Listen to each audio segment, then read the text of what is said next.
Ficha de aprendizaje de comunicación. Tercero de secundaria. Ficha 1, texto 1. Proponemos argumentos para participar de un debate sobre la democracia. Situación significativa. Carlos es un estudiante de tercer grado de secundaria. Estaba en el mejor momento de su debate escolar, cuando concluyó de la siguiente manera. Definitivamente, en el país donde vivimos se practica la democracia, ya que los ciudadanos eligen a sus gobernantes y legisladores a través del voto electoral. Asimismo, los medios de comunicación tienen libertad de prensa, pensamiento, opinión e información. Está claro, vivimos en democracia. Él sonrió victorioso ante los aplausos del auditorio. De pronto, una debatiente tomó la palabra y replicó: si tenemos memoria y no nos dejemos llevar por la emoción, veremos que constantemente somos testigos de cómo se vulneran los derechos de las personas en muchos sectores sociales y no se cumplen las leyes. Ante esto, la tensión en el auditorio se tornó abrumadora. Luego de leer sobre esta situación, te planteamos las siguientes preguntas. ¿Qué situaciones conocemos en la vida diaria que vulneran nuestra democracia? ¿De qué manera podemos fortalecer la democracia en nuestro país desde nuestra posición como ciudadanos? Vemos que vivir en democracia tiene distintos puntos de vista. Es necesario identificar las dificultades sociales que enfrentamos en nuestra localidad. Te retamos a responder estas interrogantes y profundizar en este tema tan importante. Para ello, te invitamos a leer dos textos: La democracia como destino, siempre será un desafío, y Rebelión en la granja. Estos, junto con la elaboración de tu ensayo, te permitirán participar en un debate, en el cual presentarás tus argumentos y contraargumentos desde tu postura como estudiante, en el que también emplearás recursos verbales y paraverbales. Responde desde tu experiencia. ¿Sabes qué característica tiene una entrevista periodística? En el texto se menciona que una entrevista periodística es una conversación entre uno o más entrevistadores y uno o más entrevistados. Su finalidad es obtener información sobre un tema específico que sea de interés público para luego ser difundida. Recuerda que estas respuestas son para que tú las tomes como una base y tú generar tu propia respuesta, ¿ok? ¿Qué significa el término democracia? Propongo un ejemplo. En una democracia, los ciudadanos viven seguros y pueden expresar sus opiniones con libertad, participando en conversaciones abiertas para decidir lo mejor para el país. La participación permanente, ética y responsable de los ciudadanos es fundamental para fortalecer la democracia. Un ejemplo podría ser cuando todos los ciudadanos mayores de 18 años en Perú tienen el derecho de votar en las elecciones para elegir al presidente, a los congresistas, ahora diputados y otras autoridades. ¿A qué desafíos de la democracia se referirá el texto? Creo que el texto se referirá a diversos obstáculos o dificultades que enfrenta la democracia. La frase del título, siempre será un desafío, quiere decir que la democracia no es algo fácil de alcanzar y mantener.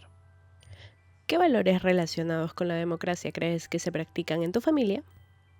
El respeto por las opiniones de los demás.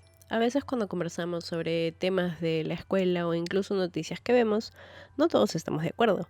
Creo que eso es importante porque en la democracia también se trata de escuchar diferentes puntos de vista.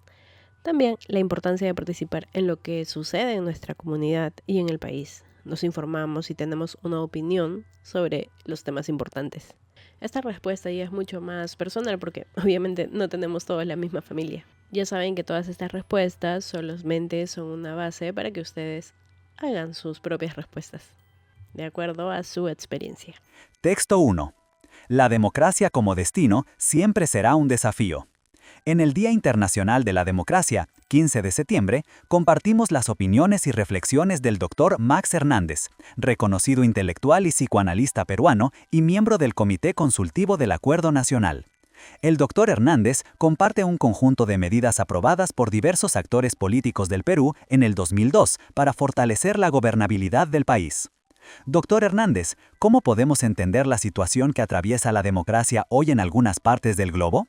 Yo creo que tenemos que reconocer que la democracia sigue siendo un proyecto en construcción, que nunca como hoy ha sufrido tantos embates. Es una travesía inconclusa, que sufre de una crisis de éxito, porque cuando se tiene éxito en algo, urge transformarlo. ¿De qué manera? La democracia tiene que aclimatarse de diversas maneras. Se aclimató primero en Europa. En ese sentido, Inglaterra y Francia han sido pioneras. Pero es importante recordar que otros países han tenido una adscripción muy reciente en otras partes del mundo, y la tentación autoritaria nos sigue acechando. El problema que usted señala se evidencia en una reemergencia del populismo y de fuerzas extremadamente conservadoras e intolerantes que debilitan un sistema que se basa precisamente en valores opuestos. ¿No indicaría esto más bien un fracaso? Tengo la impresión de que tendríamos que distinguir algunas cosas. Yo creo que en la política algo de populismo ha existido siempre. Uno no puede imaginar a un Winston Churchill hablando de sangre, sudor y lágrimas si no apelaba a sentimientos que producían una unidad que parecía desbordar límites entre minorías y que parecía arrasar con cualquier estratificación de clase. El problema es el autoritarismo ajeno a ese populismo. Ese autoritarismo que hace apología al hombre fuerte, la mano dura, lamentablemente tiene un atractivo atroz. La mano dura es la renuncia a la propia responsabilidad del ciudadano. Hace 70 años, el sistema de Naciones Unidas surgió de una conflagración armada producto de la intolerancia y de las ideologías extremas. ¿Qué detonantes ve usted que permiten, como se ha señalado en otros foros, que los derechos humanos estén hoy bajo ataque como nunca antes? Esto se ve con más claridad en América Latina, pero también se puede pensar en Europa. Es la irrupción del individuo y de la masa. Es decir, yo adquiero conciencia de mi valor y de mis derechos como individuo. Al sentir que tengo esos derechos, genero una suerte de desorden en una lógica tradicional que otorgaba derechos al hombre y al ciudadano, pero no al individuo. ¿Cómo así? Un ciudadano, por definición, es alguien cuyos derechos están al margen de su sexo, procedencia étnica, educación, posición económica, etc. ¿Conocemos a algún individuo que exista al margen de esos parámetros? Lo que era una abstracción, sin la cual la democracia no podía haber construido la noción de ciudadano, se llena hoy de características singulares. Yo quiero los derechos del hombre como ciudadano, pero también como indígena aguajún o como minoría lingüística. Esto es importantísimo, porque creemos que la democracia tiene que permitir que las minorías discriminadas hasta hace poco sean acogidas, pero esto hiere la voluntad gregaria que quiere un común denominador. ¿Y estos embates al sistema significan lo mismo que decir que la democracia está enferma? No, yo no diría que enferma. Yo creo que la democracia está brutalmente asediada, pero el asedio debería ser que las grandes instituciones como la UNESCO se den el tiempo para pensar qué rediseños son necesarios para que la democracia continúe esta travesía aún inconclusa. En América Latina parece existir la percepción de que este sistema se limita a votar cada 5 o 6 años, pero los datos indican que sigue siendo una región profundamente desigual. ¿Cómo explicar esta situación? La primera gran pregunta es, ¿cuánta desigualdad puede aguantar la democracia? Y la segunda es, ¿cómo hacemos para acabar con esos inmensos abismos de desigualdad que hacen que la gente sienta que la democracia no provee sus necesidades, y se indignen con ella y las élites políticas, porque la desigualdad económica crea el sentimiento de desigualdades de toda índole? ¿Mayor igualdad es la única respuesta? Lo que quiero decir es que no nos quedemos solo en los ideales. Tenemos que aprender a respetarnos, tolerarnos, entendernos y obtener beneficios de estas diferencias que en un principio nos asustan. Es claro que una manera de medir el estado de salud de una democracia está en su capacidad de inclusión de sus minorías, otorgando derechos y oportunidades. ¿De qué otra manera se puede medir una sociedad democrática? Su tolerancia al conflicto. Muchas veces se producen desacuerdos. Estos plantean conflictos y a veces estallan en violencia. Si uno es capaz de tolerarlos y comprender que el conflicto es una parte esencial de la vida, encontraremos maneras de ir tolerándolo cada vez más.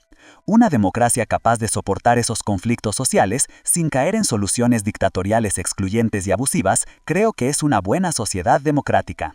La educación y la toma de conciencia sobre los derechos de cada uno son factores esenciales para fortalecer democracias participativas e inclusivas. ¿Cree que a pesar de los problemas se va avanzando en esa dirección? Hace poco le preguntaron al ex primer ministro británico Gordon Brown cómo mejorar el Estado de Derecho, the rule of law, y si éste es capaz de protegernos contra la tiranía. Y él respondió que los primeros siglos son los más difíciles, toman tiempo. Y hoy, con la comunicación en tiempo real, tenemos una premura vital aterradora. A veces hablamos de esto solo como una obligación del Estado, pero también hay una responsabilidad del individuo. Usted, por ejemplo, ¿qué elementos considera importantes para compartir con su familia? Siempre he intentado enseñarles que la libertad y la responsabilidad no son incompatibles, sino que no puede existir una sin la otra. Yo creo que lo esencial en un ser humano es esa libertad, que no es necesariamente económica, sino un sentimiento. Tú, ante los demás, puedes seguir pensando como lo haces y no renunciar a tu pensamiento por el otro, creyendo que te pueden censurar. Estos valores se los he tratado de comunicar a mis hijos y nietos. Todos ellos, creo, son grandes defensores de sus propios derechos y los de los demás. Segundo, considero la necesidad de erradicar cualquier lacra racista o de fobias hacia quienes son diferentes. He tratado de serlo a pesar de las dificultades de un hombre de otra época, pero siempre será mejor una conversación en la que lo que se busca es seguir adelante. Reflexionamos sobre lo leído. A partir de la entrevista de la UNESCO al Dr. Mats Hernández, intelectual y psicoanalista peruano, desarrolla lo siguiente. 1. Identifica y subraya en la lectura 4 ideas importantes o desafíos sobre la democracia. Usa tus propias palabras para anotarlas en tu cuaderno. Y como siempre les digo, estas respuestas no son definitivas, son para que las tomen como una base y ustedes hagan su propia respuesta, ¿ok? Bien, la democracia siempre está en proceso y enfrenta dificultades constantes. El doctor Mats Hernández dice que la democracia es un proyecto en construcción que siempre ha tenido problemas, pero ahora más que nunca. Es como si nunca estuviera completamente terminada y siempre hubiera algo que superar. Otra idea importante sería que, aunque algunos países llevan mucho tiempo con la democracia, siempre existe el riesgo de que aparezcan líderes autoritarios. El texto menciona que, incluso en lugares donde la democracia parece establecida, la idea de un hombre fuerte, con mano dura, sigue siendo atractiva para algunas personas, lo cual es peligroso porque hace que la gente no se sienta responsable de sus propias decisiones. Otra idea es la democracia debe adaptarse a que las personas se sientan importantes como individuos, más allá de ser solo ciudadanos. Antes, la democracia hablaba de los derechos del hombre y del ciudadano en general. Ahora las personas quieren que se reconozcan sus derechos según sus características particulares como su origen indígena o su idioma. Esto puede generar tensión porque a veces la sociedad prefiere que todos seamos iguales en todo. Es preocupante que la gente en América Latina sienta que la democracia solo se trata de votar cada ciertos años, cuando en realidad la desigualdad sigue siendo muy grande. Hernández señala que la democracia debe preocuparse por reducir las grandes diferencias económicas entre las personas. 2. Responde en tu cuaderno. ¿A qué se refería el doctor Mats Hernández cuando dijo que la democracia es una travesía inconclusa? Para ello, busca y subraya la frase en el texto. Cuando se refiere a la democracia como una travesía inconclusa, quiere decir que la democracia es un proceso que nunca termina de construirse y que incluso cuando la democracia logra ciertos avances, esos mismos logros generan nuevas necesidades y desafíos que requieren seguir trabajando. 3. Responde en las siguientes líneas. ¿Qué piensas de las palabras del Dr. Mats Hernández? La desigualdad económica crea un sentimiento de desigualdades de toda índole. Propon un ejemplo cotidiano que hayas observado en tu entorno.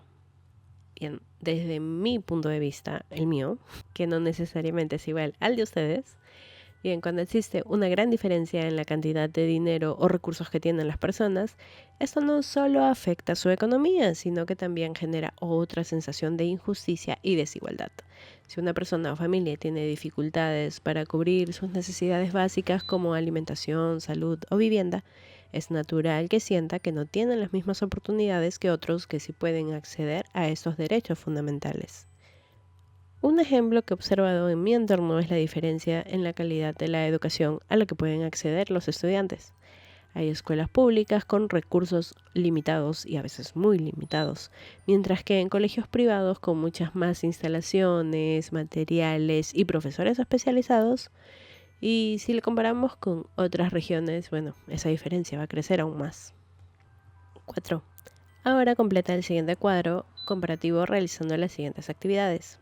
Busca un texto que contenga ideas sobre democracia de otra u otro especialista. Luego, anótala en el cuadro y cita la fuente consultada y su nombre.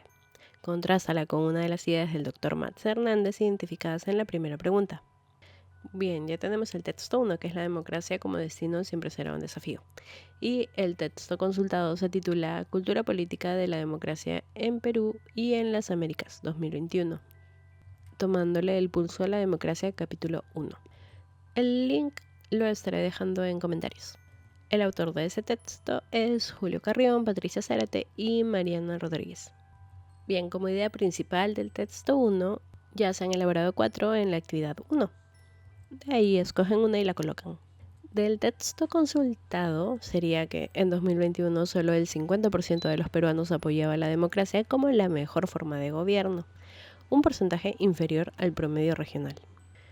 Y ahora, como un comentario crítico a partir de la comparación de las dos ideas, en qué coinciden, en qué se diferencian o cómo se complementan.